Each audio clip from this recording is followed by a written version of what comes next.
جو بھی نعمت تمہیں دستیاب ہے وہ ساری نعمتیں میرے رب کی طرف سے ہے، اس کی مہربانی سے ہے، اس کے فضل و کرم اور اس کی رحمت سے آپ کو یہ ساری نعمتیں میسر ہے۔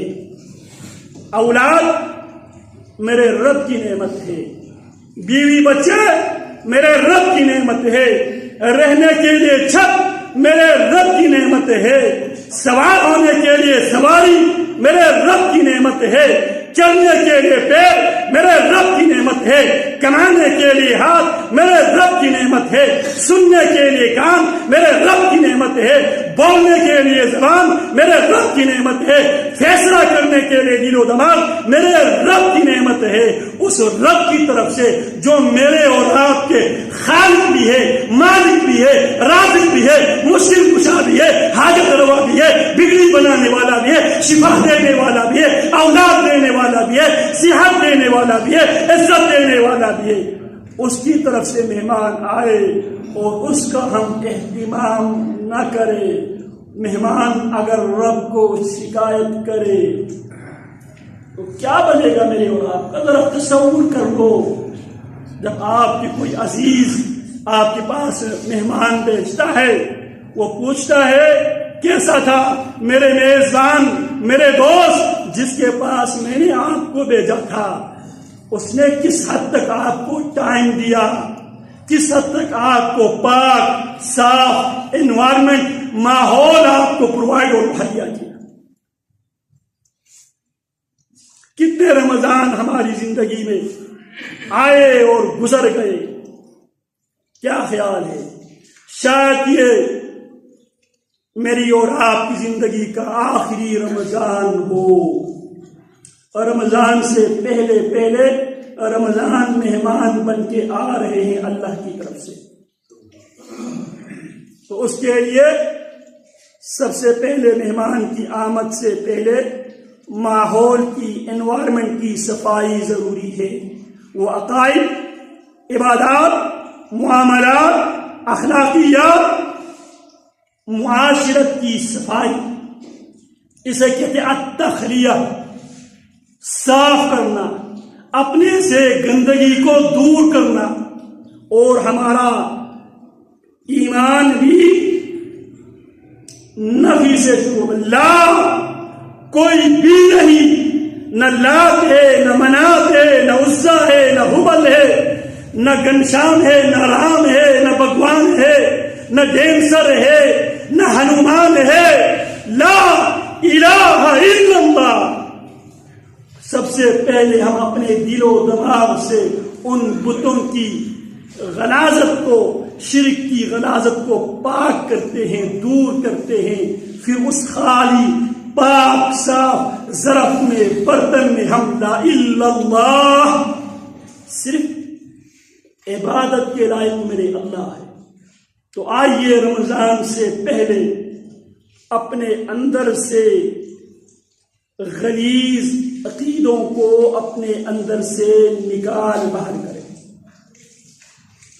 اور پھر التحلیہ، دوسرے نمبر پر گندگی کو، غلاظت کو، نجاست کو نکالنے کا مقصد کیا ہے؟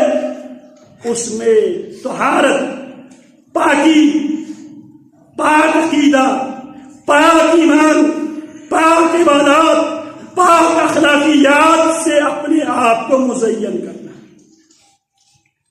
جس طرح ہم دودھ لینے سے پہلے برتن صاف کرتے ہیں، برتن پاک کرتے ہیں، پھر اس کے بعد ہم اس میں دودھ لیتے ہیں، اسی طرح عبادات کی دنیا میں رمضان میں ہم سے تقاضا کرتا ہے پہلے گندگیوں کو نکال دو، میں آ رہا ہوں، پھر بھی کوئی گندگی، کوئی غلاظت، کوئی نجس رہ جائے تو پھر وہ رمضان جلا دینے والا، رمضان عقیدے کی گندگی کو جلا دیتا ہے، رمضان عبادات کے اندر جو گندگی ہے، جو غلاظت ہے، جو نجاست ہے، اس کو رمضان جلا دیتا ہے۔ رمضان کا معنی ہی جلا دینے والا۔ اللہ اکبر کبیرہ۔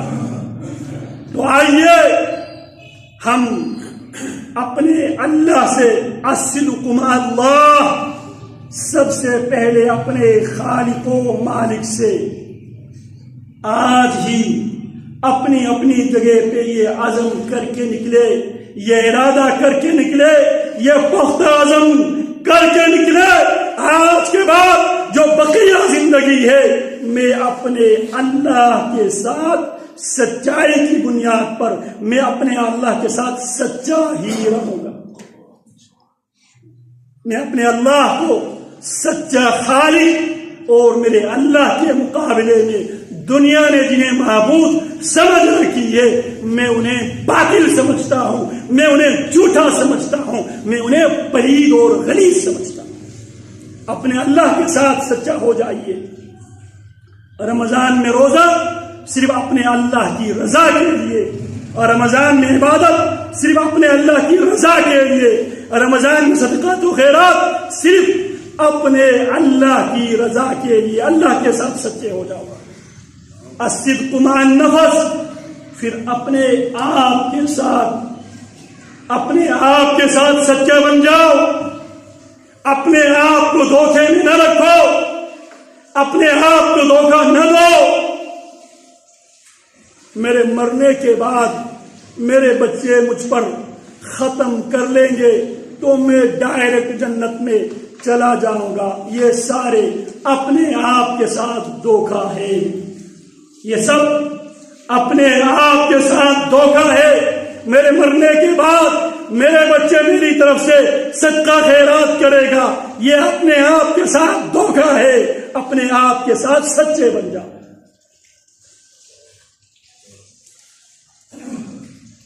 آپ کے مرنے کے بعد کوئی آپ کا کام نہیں آئے گا سوائے آپ کے نیک اعمال کے۔ الصدق مع الناس، لوگوں کے ساتھ بھی سچے ہو جاؤ، اپنی اولاد کے ساتھ سچے ہو جاؤ۔ قوا انفسکم واہلیکم نارا، اپنے آپ کو اور اپنے گھر والوں کو جہنم کی آگ سے بچانے کی فکر کرو۔ اپنے بچوں کے ساتھ، اپنے آل کے ساتھ سچے ہو جاؤ، ان کو اس آگ سے بچانے کی اہتمام اور کوشش کرو۔ وقودها الناس والحجارہ، جس آگ کا ایندھن یا انسان ہے یا پتھر ہے۔ علیہا ملائکۃ غلاظ شداد لا یعصون اللہ ما امرہم ویفعلون ما یؤمرون، ایسے فرشتے مقرر ہے، تند مزاج، سخت مزاج فرشتے، لا یعصون اللہ ما امرہم، آنکھ جھپکنے کے برابر بھی وہ رب کی نافرمانی کے تصور بھی نہیں کر سکتے۔ وَيَفْعَلُونَ مَا يُؤْمَرُونَ، اور وہ سب کچھ کر گزرنے والے ہیں جو انہیں حکم دیا گیا ہے۔ اب رمضان آ رہا ہے، میرے نبی فرماتے ہیں ہر رات رحمت کی رات ہے، ہر رات مغفرت کی رات ہے، ہر رات جہنم سے آزادی کی رات ہے۔ جو حدیث بیان کیا جاتا ہے اولہ رحمہ واوسطہ مغفرہ وآخرہ عتق من النار، یہ سندن درست نہیں ہے۔ درست روایت کیا ہے؟ ہر رات رحمت والی ہے، ہر رات مغفرت والی ہے، ہر رات جہنم سے آزادی کی رات ہے۔ یکم رمضان سے لے کر آخری رمضان کی آخری رات تک، وَلِلَّهِ عُتَقَاءُ مِنَ النَّارِ وَذَلِكَ فِي كُلِّ لَيْلَةٍ، ہر رات رحمت والی رات ہے، ہر رات